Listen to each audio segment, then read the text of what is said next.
This conference call may contain forward-looking statements about the company, which are based on the beliefs, opinions, and expectations of the company as on date of this call. These statements are not the guarantees of future performance and involve risks and uncertainties that are difficult to predict. I now hand the conference over to Mr. Deepak Jain, Chairman and Managing Director, Lumax Industries Limited. Thank you, and over to you, sir.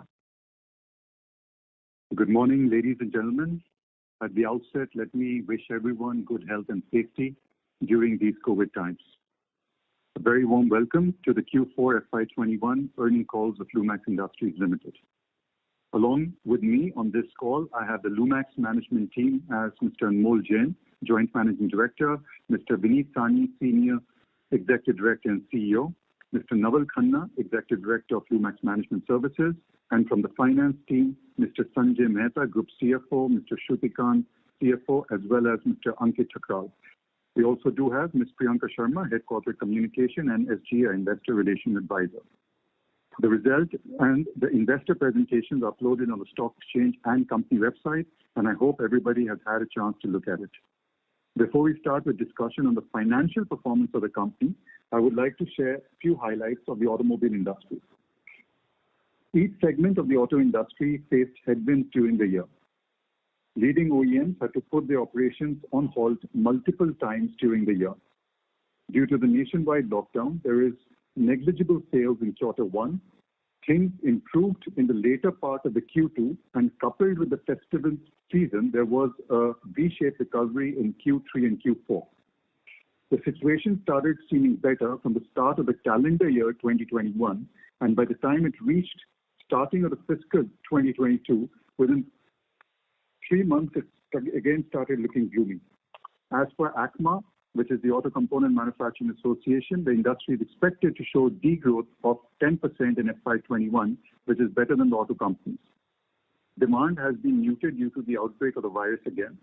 Logistic constraints have also intensified as a result of the regional lockdown during the past 2 months.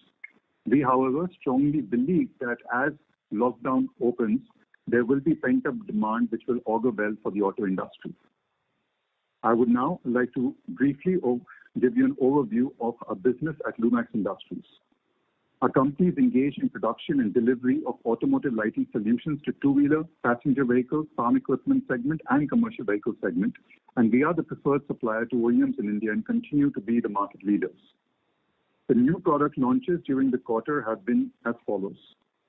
In the passenger vehicle segment, we have had Mahindra XUV 300 and Maruti Suzuki for the YT3 export model. In the two-wheeler segment, we had TVS NTORQ giving our products. The company won the prestigious Gold Award for also the best annual report for the League of American Communication Professionals for the excellence within its industry for the financial year 1920, and the Haridwar plant of the company won the Gold Award in the 10th convention of the HCQCC competition. I would also now like to share some measures that the company has taken to deal with the corona pandemic. For us, the employee health and safety are of utmost priority. Lumax DK Jain Group set up quarantine centers at all its plants locations, fully equipped with oxygen centers and basic medical needs, having a doctor on board and providing exclusive 24/7 assistance besides ambulance services to its employees and their family members. They have also kick-started the COVID-19 vaccination drive back in April 2021 at a corporate office and at the Manesar, Daruhera, Gurgaon plants, and over 300 vaccinations. The first camp were done. The second camp was recently held where we have vaccinated over 400 people. We have a plan for full vaccination as per availability of all eligible employees and the family members as a responsible corporate. Now, I would like to hand over the line to Mr. Sanjay Mehta, Group CFO, to update you on the financial performance of the company. Thank you. Good morning to everyone. I will just update on the operational and financial performance of the company for FY21. The share of LED lighting stands at 34% of our total revenue, and that of conventional lighting stands at 66% during financial year 21. The product mix for FY21 as a percentage of total revenue is 66% as front lighting, 25% rear lighting, and 9% others.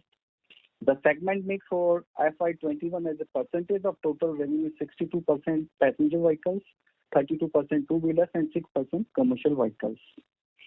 SL Lumax, we are consolidating SL Lumax, we are holding a 21.28% of equity in that company.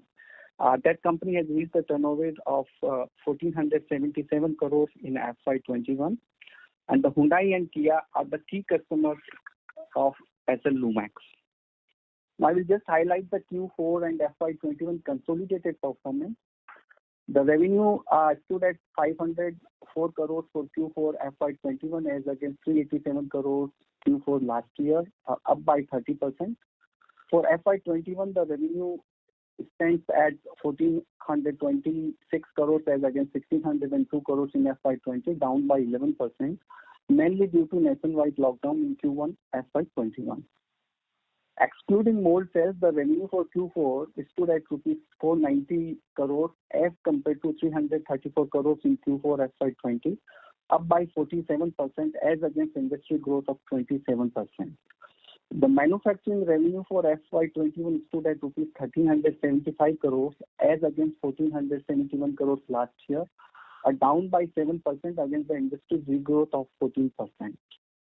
The company reported consolidated EBITDA of rupees 65 crores in Q4 as against 38 crores in the corresponding Q4 FY20, up by 73%. The growth was high due to one-time impact of subsidy income amounting to rupees 12 crores in the Q4 FY21 due to sanctioning of a scheme from the government for a period of 10 years effective from July 19. For FY21, the company reported consolidated EBITDA of rupees 125 crores as against 165 crores in FY20, down by 25%. EBITDA margin for Q4 excluding subsidy income stood at 10.6% as against 9.7% for Q4 FY20, up by 90 basis. The margin for FY20 stood at 8.7% as against 10.3% for FY20. Profit after tax and share of associates stood at rupees 23 crores in Q4 as against 16 crores in Q4 last year, up by 39%. For FY21, the same stood at 18 crores as against 72 crores in FY20. For FY21, the Board of Directors have recommended a final dividend of rupees 7 per equity share. The capex during FY21 was 42 crores. That is all from my side. We now open the call for questions. Thank you very much. We will now begin the question and answer session. Anyone who wishes to ask a question may press star and 1 on their touchtone telephone. If you wish to remove yourself from the question queue, you may press star and 2. Participants are requested to use handsets while asking a question. Ladies and gentlemen, we will wait for a moment while the question queue assembles.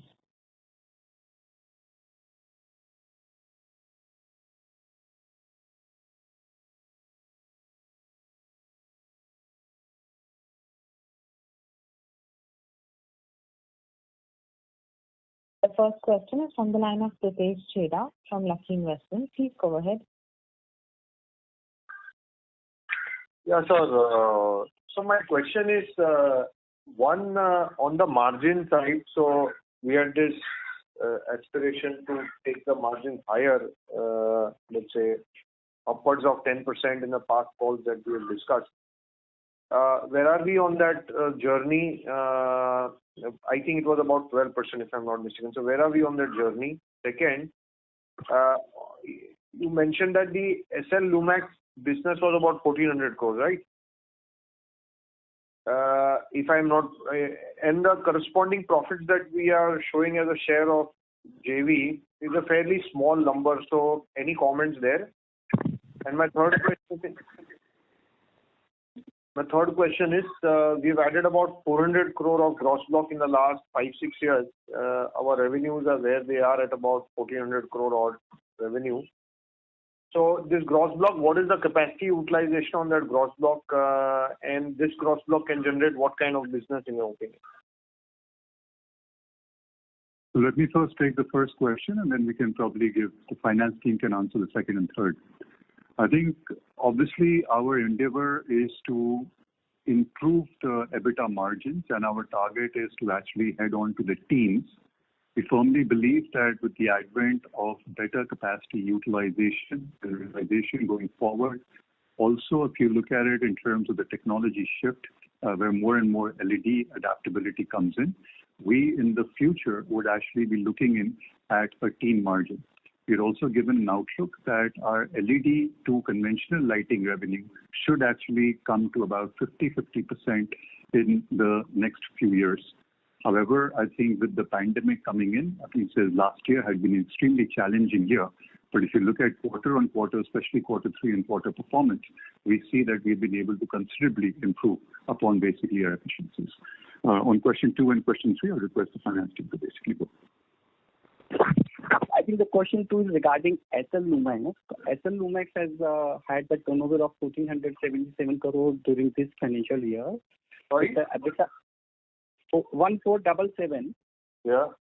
With the EBITDA of around 4% and with a PAT of 0.5%. So here, why is this business so low on the margins vis-a-vis even your standalone operation? Actually, because of the what they have to, they have incurred a huge air freight costs, etc. And there is also a deduction from their customers from Kia. So these are the reasons. Sanjay, I will support here. Vineet Sahni this side. SL Lumax is totally it supplies to Hyundai and Kia, and they have their own pricing policies. And therefore, it is a dedicated source, and therefore the adjustments of price between the customer and supplier, that fluctuates the EBITDA a bit. So it's not that every time it is like that. They also have shown increased EBITDA results in the past. Then there is also, they have depreciated, they charge a depreciation of almost around 15 to 16 crores more by changing the life of the assets, as advised by their auditor. So these are the all factors of reporting lesser PAT in SL Lumax. And if I compare with the last year they have switched from they have a gain in the tax by shifting to the 25% territory. That was the reason in the last year the impact of the tax was there. Can you tell what should be a more realistic PAT margin for this business? For SL Lumax, if you see the history, and I think again you have to understand on the COVID pandemic, so these are abnormal times, especially the last year. But if you look at it, it's probably been growing at around about 4 to 5%, which is the PAT level. You know that SL Lumax is an associate company where we actually have a minority holding, and based on the accounting principles, we are basically just consolidating their PAT. We basically are not in the day-to-day management affairs of SL Lumax. This SL Lumax continues to be our strategic joint venture, where we actually collaborate with them so that we are able to kind of consolidate the market share, where they basically, as SL is a Korean joint venture, they will basically continue to service only Korean players, which would be Hyundai and Kia as a recent entry. Lumax Industries would continue to service all other OEMs in India. This is Anmol Jain here. I will also just add a bit to your third part of the question on the capex on the gross block vis-a-vis the sales. Please understand that the certain part of this capex incurred in the last 2 years has largely also gone in the insourcing of the electronic facility, which has not necessarily added to the revenues, but it has added to our margin expansion. So a bulk of that has gone into that. Also, certain brownfield investments have gone in during the last 2 years on Bangalore as well as Gujarat facilities. However, unfortunately, due to the pandemic, the realization of those capex incurred has not happened. So we do expect a strong recovery in our revenues once the volumes of the OEMs are normalized post the lockdowns and post the pandemic. But coming to the electronic expansion or the insourcing, you do see a margin expansion which has been hovering in the double-digit space since even Q3 of this year as well as Q4. it has been in the double-digit space, in line with the overall guidance of the company to go into the teenage space over the next few years. What is the peak revenue potential here on the 1,200 crore capex, or what asset turn should we assume? The asset turn for the company usually is about 1:1. Sanjay, 1.6? 1.8 to 1.8. 1.8, and we do expect that is the kind of asset turns which one should expect, taking out the electronic investment. Okay. Because the electronic investment is not adding to the revenues, but it is adding only to the margins. No, so you should take 1.8x of electronic investment. Correct. Or 1.8 on the reported. I got confused. No, so 1.8 is the total asset turnover. Okay. Total asset turnover would be 1.8. And so lastly, any market share changes in your key client and any market share change in the PV space, if any, you want to highlight? Vineet, would you like to take that, or you want me to? Yeah, so market share changes as explained, NTORQ in TVS. We have added TVS as a customer. So that's a big win for us. And NTORQ is a successful vehicle. So that is a change in market share. And going forward, the investment that you have just spoken, that will also be catering to increase market share revenue starting Q1 of the next calendar year. Okay. So there's no loss of market share anywhere, right? No loss of market share. So let me give you a little bit different also on this, supplement what Vineet also said. I think if you look at it as our top 3 customers, right, and you put out a performance of Q4 itself, it basically is Maruti Suzuki, Honda two-wheelers, and Hero MotoCorp. We have, in all the 3 customers, actually enhanced our basically share. It is basically better than what the customer has basically grown quarter. I'm talking about quarter 4 1920 with this quarter 4 2021. Also, there has been certain degrowth if you look at the full financial year, but it has been much lesser than basically customer growth. Rather, in Hero, we have actually grown the account of almost 6% year on year.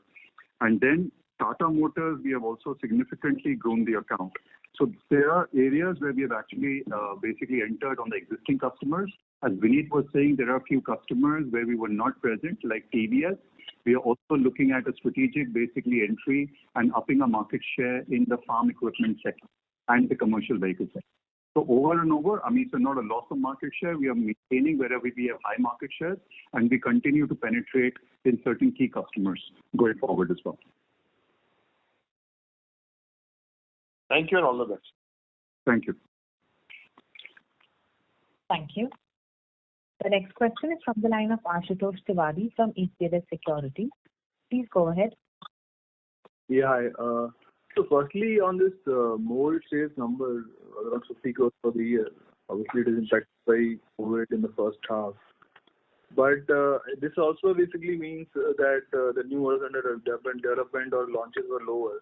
So how do you see this mold sales number going into next year, and what would be our pipeline on the product that we have today? So let me give you the point on the mold sales. I mean, it's obviously in our business, especially on lighting, being aesthetic, there are a lot of minor model changes, and I mean, say mold sales is a significant part of our business. What we saw in basically the COVID year, that as you rightly said, a lot of customers delayed their product launches. There were 2 fundamental reasons for that.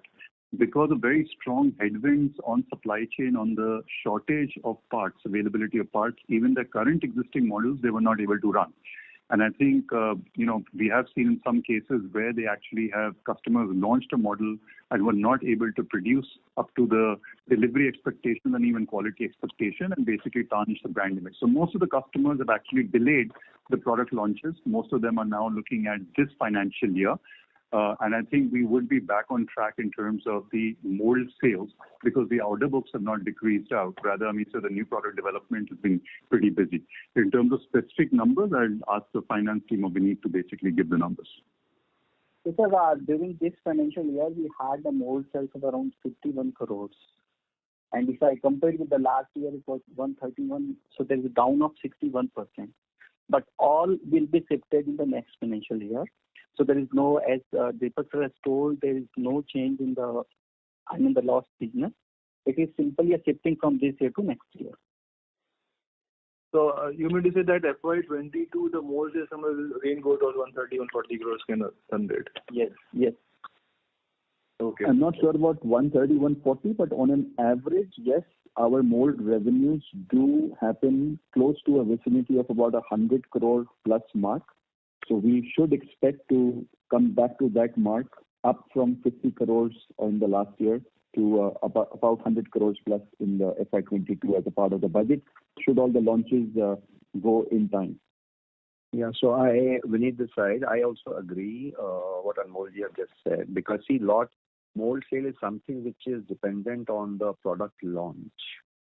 While the average, historical average is around 100 crores, but it also depends on the OEM's decision to launch a product, and that would determine the sales.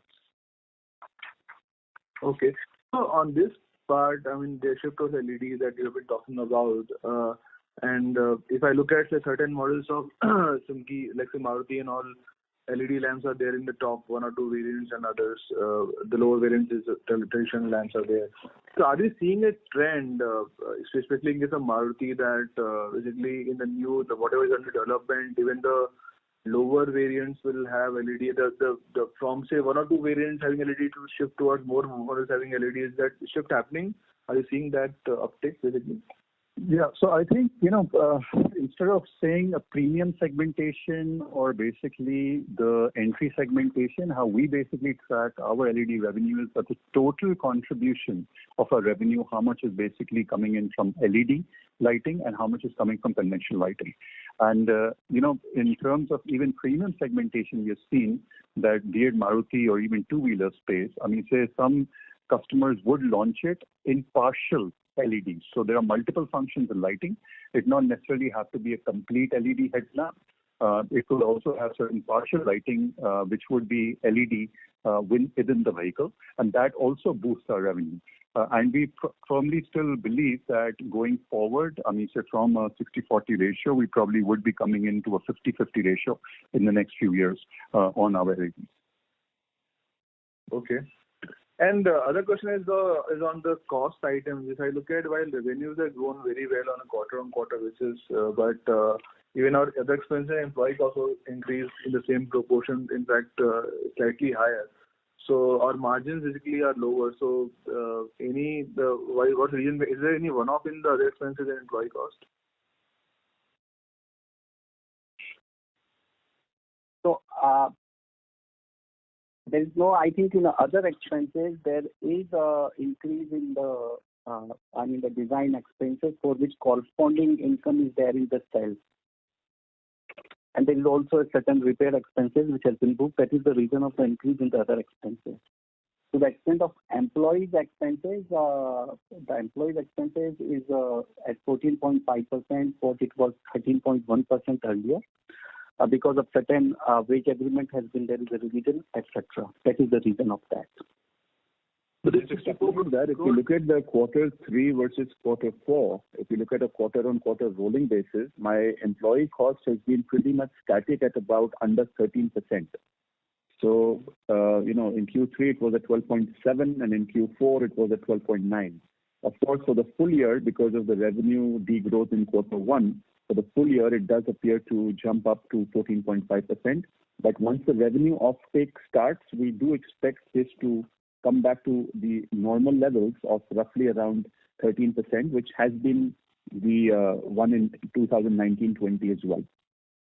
So my question is that the 64 crore number of employee costs, is that run rate going ahead? Should we assume that run rate?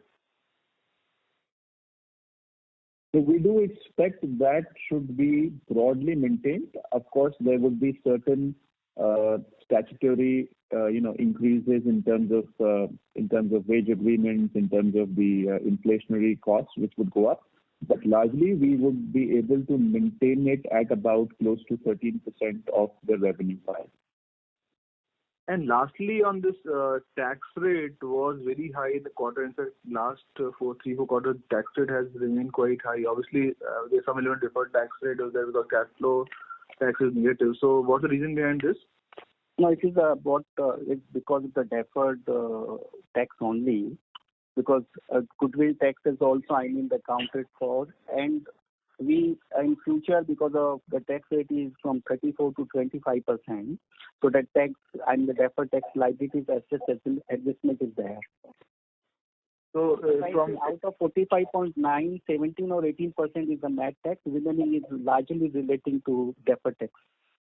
So in 22, the tax rate will go to 25%. No, not 22. I think 23 onwards. Because we have a MAT credit, so we don't straightforward go to 25%. But while calculating the deferred tax asset liabilities, auditor will take cognizance of next 5 to 6 years. So that is the reason of changing the deferred tax. Okay, I got it. Okay, that's a lot. That's all. Thanks a lot. Thank you. We will participants to please limit your questions to 2 per participant. The next question is from the line of Jamal Kaur from Union Asset Management. Please go ahead. Yeah, thank you so much for the opportunity. Sir, I had a few questions. Firstly, just a clarification on the balance sheet. Now, if I were to look at past few years, and this is specifically on working capital. So if you look at the last 5-6 years, our inventory days have almost doubled. Okay, and so just wanted to know what has led to this trend, and what gives us the confidence that this will be corrected going forward. That is my first question. The second question is on I just missed out on your I'm not sure if you've highlighted this because I joined the call a bit late. But if you could just give me what is the breakup of other income this quarter, because it is on slightly higher side. And going forward, given the fact that you are guiding for maybe a higher mold sales, and mold sales typically have a lower margin. So when you talk about sort of 13 early teen sort of margin, is this assumption baked into that estimate? These are my 3 questions. Thank you. So let me just answer your first and third, and then the finance team can supplement on other. So obviously when I'm looking at basically improving production efficiencies, better capitalized utilization, so that we are able to get and manage basically our team's EBITDAs. Obviously, AMESA mold sales would come in, and mold sales also have been improving basically the margins, what we basically get on the mold sales. On the first, I think you're right, inventory levels have substantially increased, and the reason is basically COVID.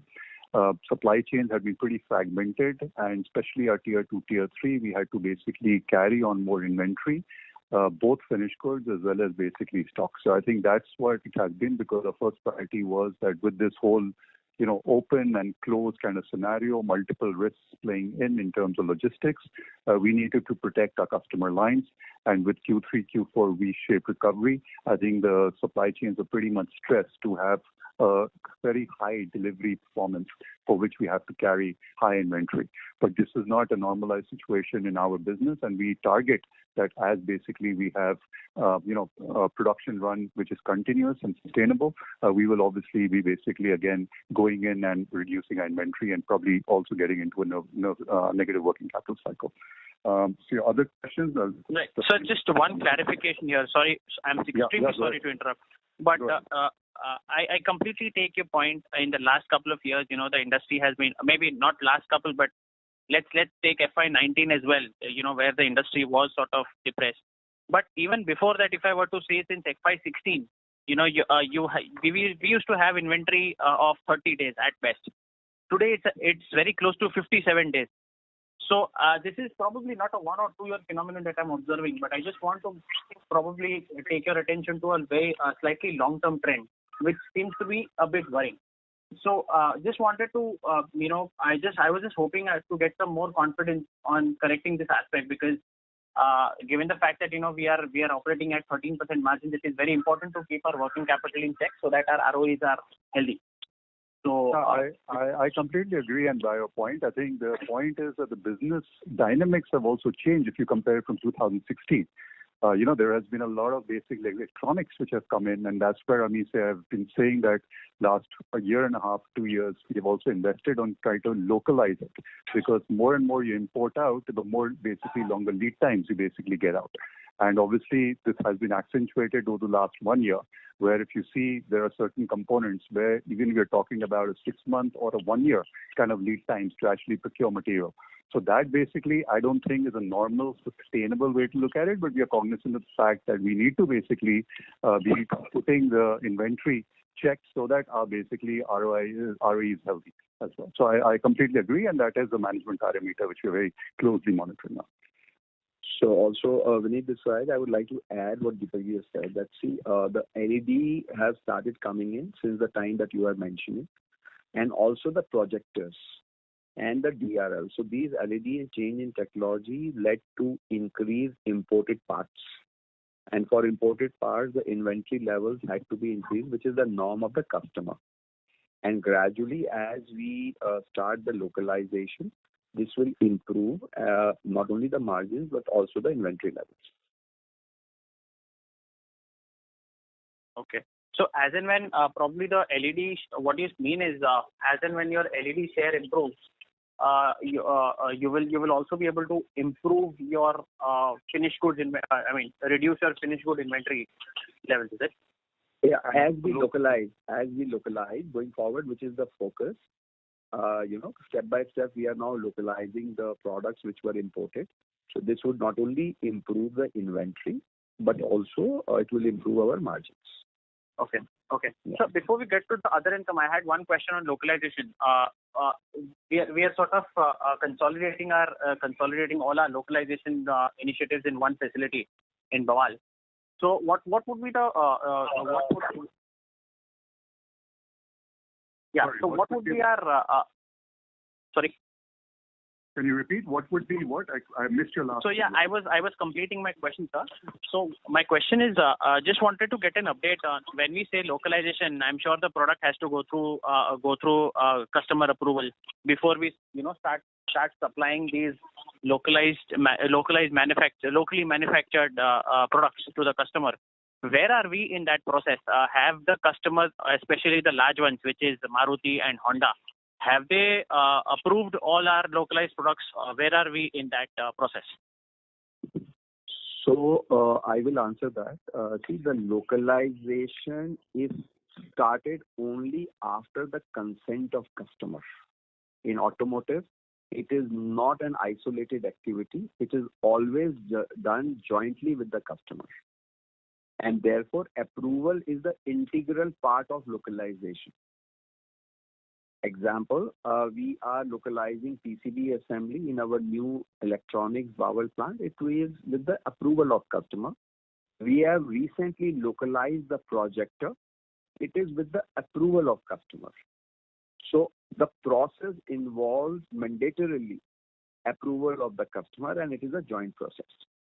So I think if you're looking at the cycle, I think the launches which we will be doing more and more so will actually be having localized products coming through, be it projectors, be it the LED PCBs. And I think now the next level of deep localization would be on basically LED or components, which are electronic components. That will take about 2 to 3 years, because it's not just a company initiative, but there is a lot of electronic industry initiative which is looking at localization. But I think as far as we are concerned, I think first was insourcing, second was PCB localization, which we have done. Second now is on projector localizations. Okay, so PCB localization has already been done. That has already started, and the customer approval has also come. That is correct. All these plans, as Vineet has said, all these plans of localization and plants have basically customer approvals, and they usually take about 2 years to basically starting from inception investments to basically having a good production run. Okay, so when you say 2 years, then we should see some material improvement, or we should see an positive impact on your numbers by FY23. And you have been seeing it. Yeah, and you've been seeing it also over the last 1 year or so. on when we started the insourcing. That was also, if you saw, I mean, so we basically went from 8.5 to 10%. That was one. So that would be the next level of basically impact. And hence we're pretty confident to achieve those team levels. We also understand in last 1 year, there has been quite steep escalation on raw material prices, commodity prices. And obviously, I mean, say there could be certain impact on margins because of that. But I think, again, because of our contracts with the customers, we also would be negotiating with them to basically try and get, the raw material prices. Fair enough, sir. I have a few follow-ups still on the working capital, but I'll take it offline. Thank you. Thanks a lot. Thank you. The next question is from the line of Abhishek Jain from Dolat Capital. Please go ahead. Thanks for taking my question. Sir, what sort of the benefit are you looking from the PLI schemes? What is your capex plan to capitalize the benefit of PLI? I think, Abhishek, it will be too early to basically talk about the PLI because currently we are still all waiting for details. There's a lot of basically factor on what the PLI is. What my understanding of the PLI scheme is that now it has not just only looking at export threshold, we are looking mainly for the investment threshold and how much we'll be able to scale up, including domestic in this. But we will wait for the PLI schemes to be announced so that we can basically give you some estimate or a calculated estimate. Right now, it would be all speculation. Okay, sir. So are you eligible to apply in a PLI? As per our understanding, all companies would be eligible, but we still have to see what the filters would be. Okay. So my next question related with your HBSC panel plan. So you are also looking to enter in this space. So what is the progress now, and what would be the opportunity size? Vineet, would you like to take that? Yes. So see, HVAC panel, currently we are starting in a step-by-step manner with one of the customers. And the start of production is in 22-23. And post that, we will be making an entry into other customer. The total market size of this is approximately 600 crore, the potential. However, already some of the players are existing in this area. So we will have to make a step-by-step entry into this. And post our first launch, we will be finalizing the strategy on our market share. So who are the key competitors in this area? We have Japanese companies already in India with local partners who are supplying these products to the customers. Okay. Sir, my last question is related with the share of LED that accounts for around 34%. So how is your share in the LED now for the two-wheelers, passenger vehicle and CVs separately?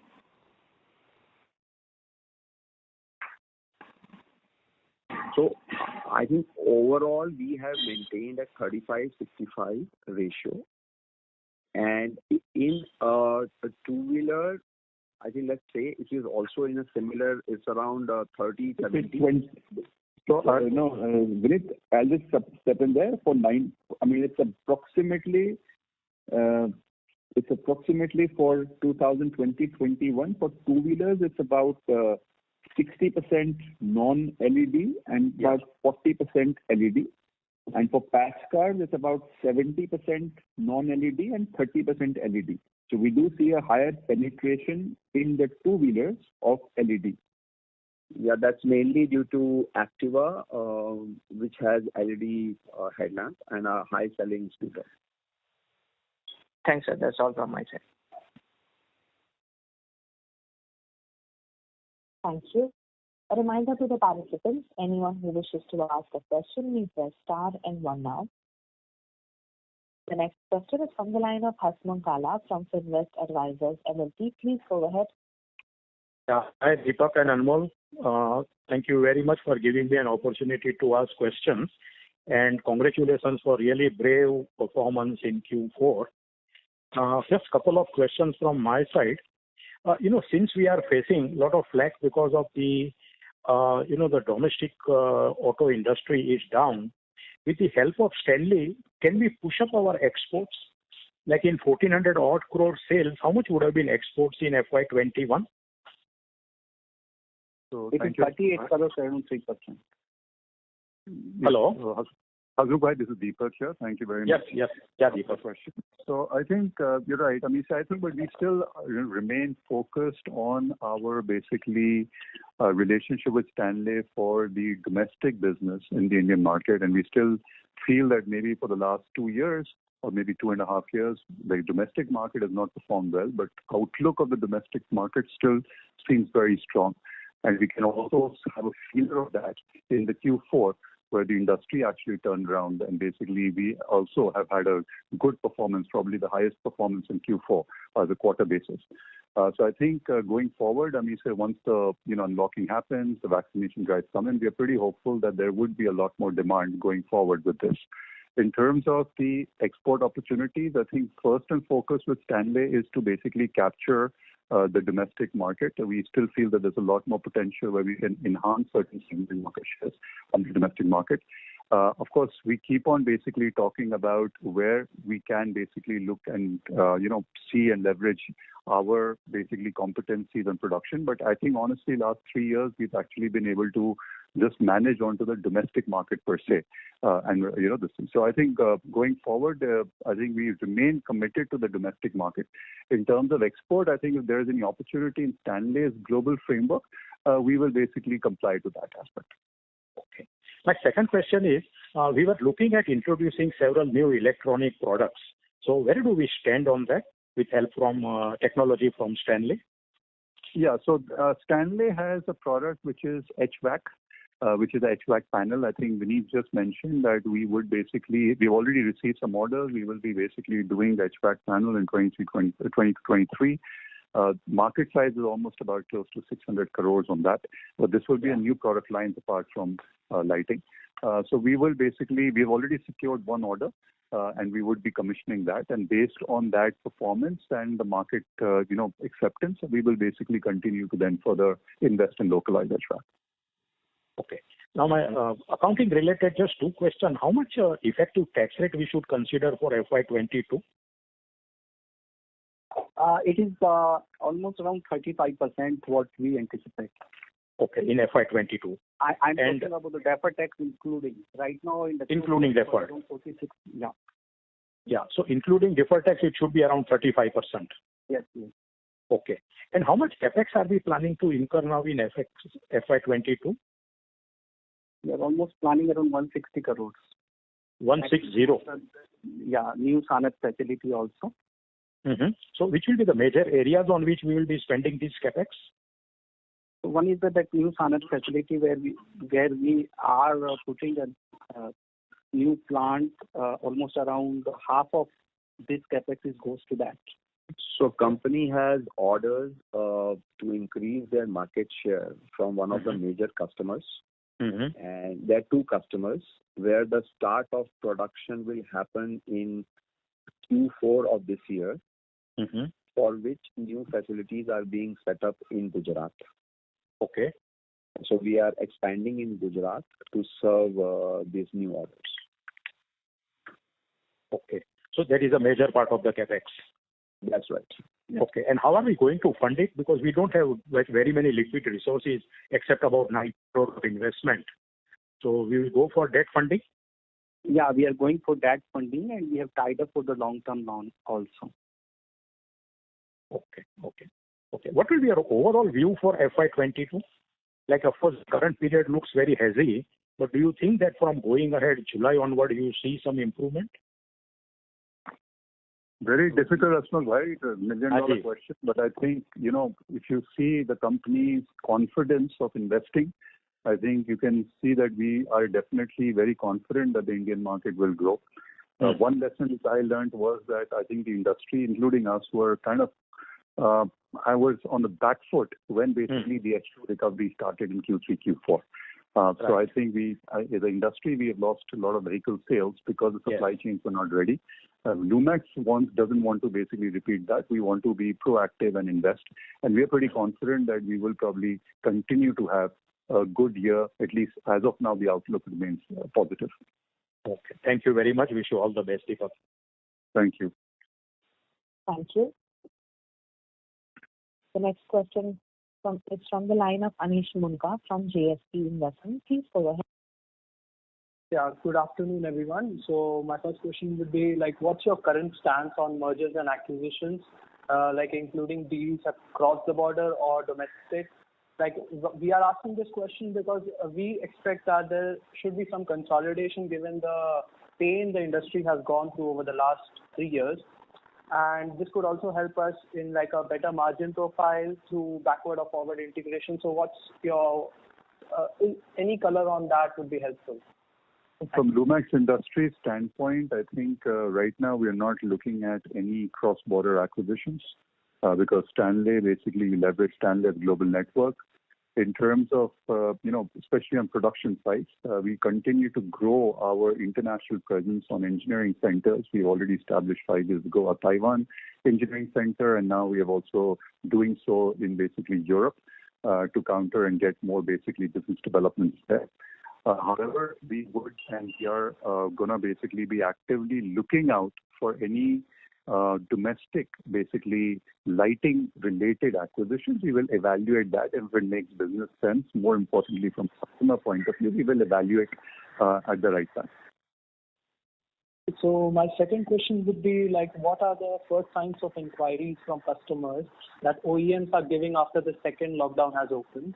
Is there any changes in the production figures for the year FY22?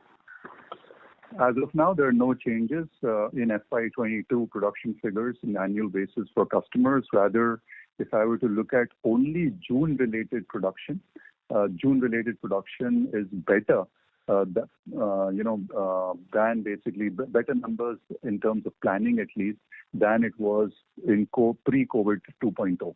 So we are expecting a better basically month of June, and I think all customers would like to play catch up as long as demand suppression is not there.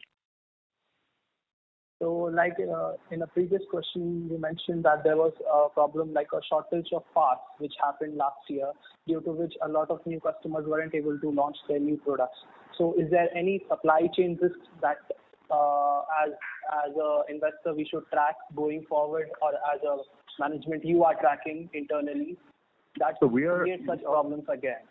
Absolutely. I mean, so we have a very strong risk enterprise matrix, and obviously, I mean, so the top 3 risks right now is obviously first is anything to do with COVID resurgence. Number 2 would probably be on global shortages of parts, which will indirectly impact us, and this is mainly related to semiconductor issues. Number 3 would be the cost escalations, where basically we have seen, fortunately in plastics, it's not as steep as what it has happened in metals, especially in precious metals and steel, and they continue to be on an upward trend, and that basically does impact the vehicle pricing in terms may have demand suppressions. So these are the top 3 risks. I think others in terms of the manpower related issues, I think more so to do with absenteeism because of illness, but happy to note right now that as a group, we are monitoring COVID cases, which right now is only on a single digit basis. So I think going forward, at least we are hoping that we don't get hit by a third wave. And even if we do, we are more resilient and at least supply chains are better prepared. Yeah, thank you so much. Thank you. Thank you. The next question is from the line of Ashwin Shetty from Marcellus Investment Managers. Please go ahead. Thanks for taking my question. So I just had one question. So there are recent media articles that we are looking at setting up an R&D facility in Europe, and we also had a senior level appointment based out of Europe. So just wanted to get your thought process on this, particularly in the context that European OEMs they don't account for very significant market share in the domestic passenger vehicle market, and also we have a Stanley as a partner. So in that context, wanted to understand your overall view. So first and foremost, the company I had mentioned just before in the call that 5 years ago we had set up a Taiwan center. The main basically center was to get competence on project management as well as electronics, and I think that center has done well for us. All the expansions on engineering is validated and fully supported by Stanley Electric. we last year have basically recruited a very experienced person whose name is Todd Morgan. He's the Chief Technology and Innovation Officer for Lumax Industries, again validated by Stanley Electric, and his basically purpose would be to get forward technologies which are probably there and prevalent in Europe. The skill set is there. And we would probably be focusing in India more on the basic engineering and adoption and localization of that. And I think with Taiwan, with Europe, and with India centers, along with support of Stanley from Japan, we want to basically have a self-reliance on technology. I think that's been the essence. Obviously, the future of lighting technology changing very rapidly, be it on electronics, be it on LED, be it on sensorization, be it on optic development. I think you'll see more and more lighting technology as a product, kind of evolve, and very rapidly, because also of case connected vehicles and all this autonomous driving, because lighting would play a very, very significant role in all that developments as well. So for that, I think with that self-reliance thing and having a faster adaptability for I would say affordable products in India, I think we will try and make this global combination on engineering centers.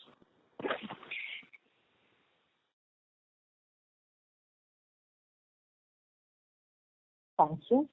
A reminder to the participants, anyone who wishes to ask a question may press star and one now. The next question is from the line of Atul Prakash from Gupta Investments. Please go ahead. Hello. Hello, sir. First of all, congratulations on decent numbers.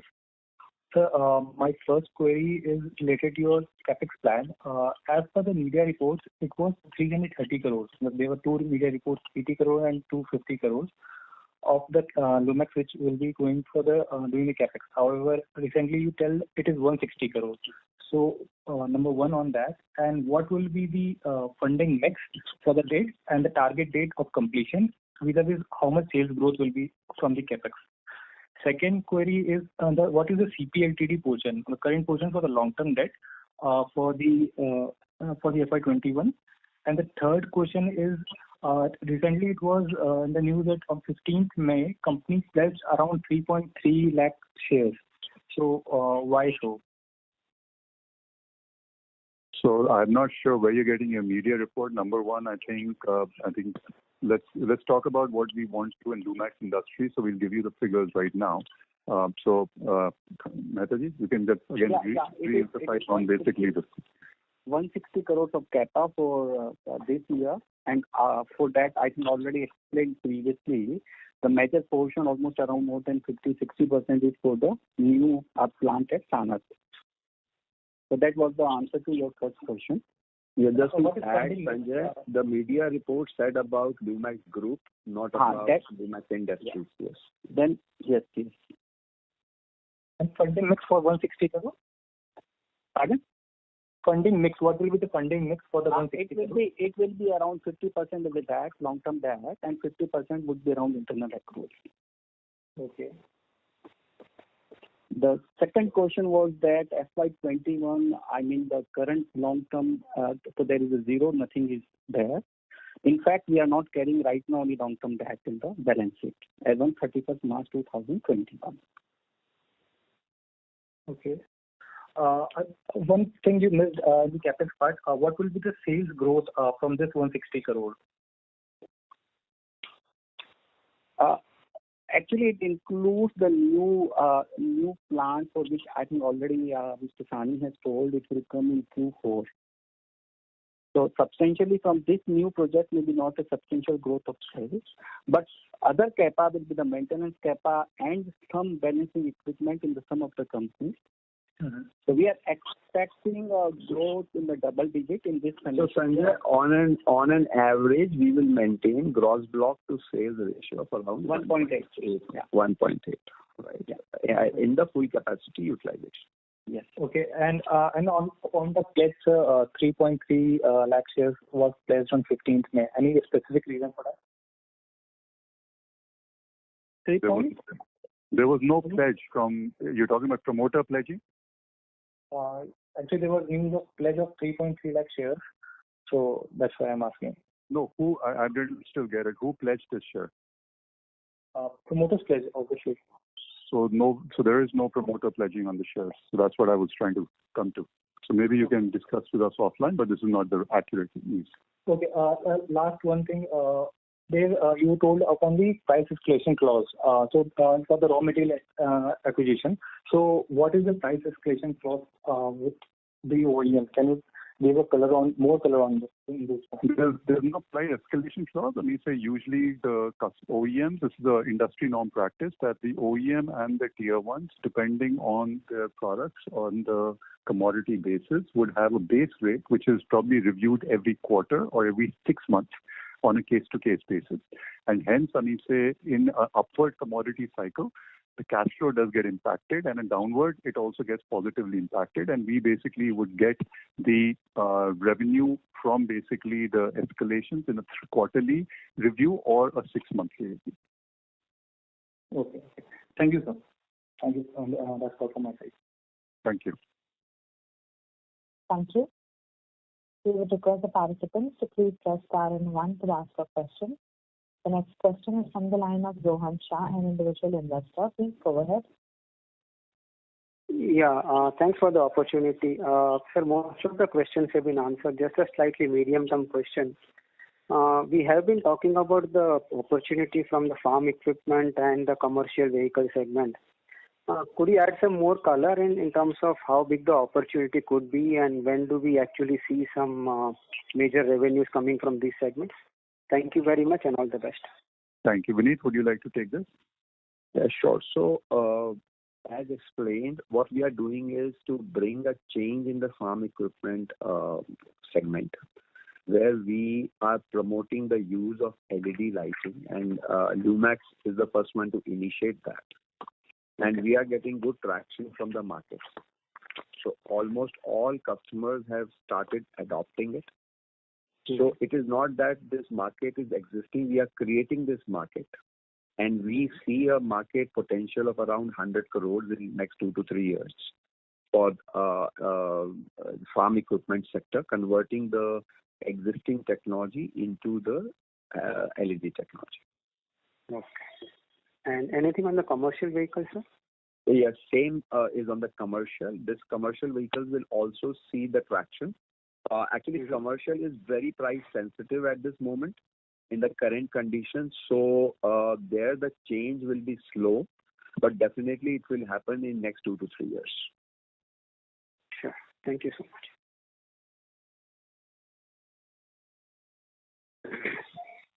The next question is from the line of Jaman Goel from Union Asset Management. Please go ahead. Yes, sir. Thank you for the follow-up. Sir, just wanted to get back to the margins question. If I were to just see your margin trajectory has obviously improved over the last few years, and that is largely led by, significant improvement in the gross margin.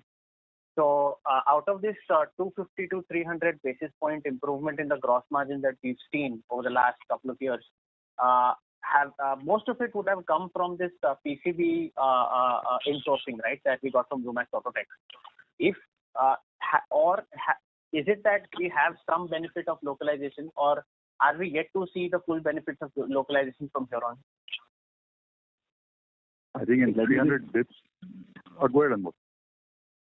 Let me just first add, I think if you look at the gross margin expansion over the last few years, you're absolutely right. It has gone up significantly, 300 to 400 bits, but all of it is not pertaining to the localization of the electronics. There has been a lot of effort on the resourcing of raw materials and components.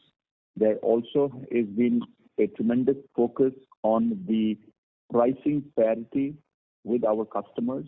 With the technology shift, that has also in certain ways improved, which have also added to our gross margins expanding.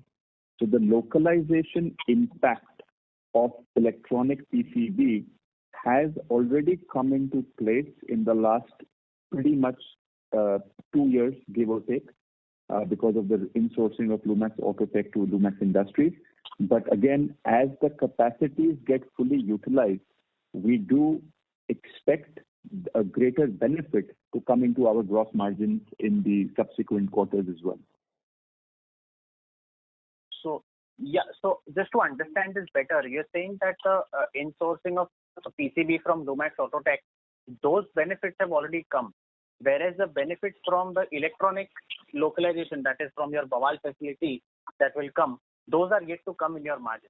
Am I understanding that right? Not entirety. The Bawal facility is primarily for the insourcing of the PCB. Again, it is a part of our long-term strategy of making critical parts in-house. However, this is phase one of localization. Apart from PCB, as Vineet had mentioned earlier onto the call, that there would be projectors which are also on the anvil of localization. So during the phase two localization, we do expect certain margin expansions to be created as well. Fair enough, sir. Thank you so much for the clarity. All the very best. Thank you. Thank you. That was the last question.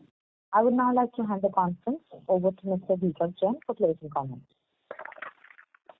So thank you everyone for joining the call today. I would like to say that we remain confident on the growing prospects of India and the automobile and auto component industry.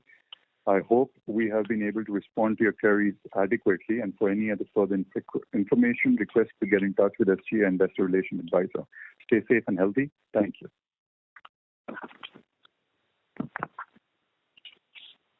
Thank you.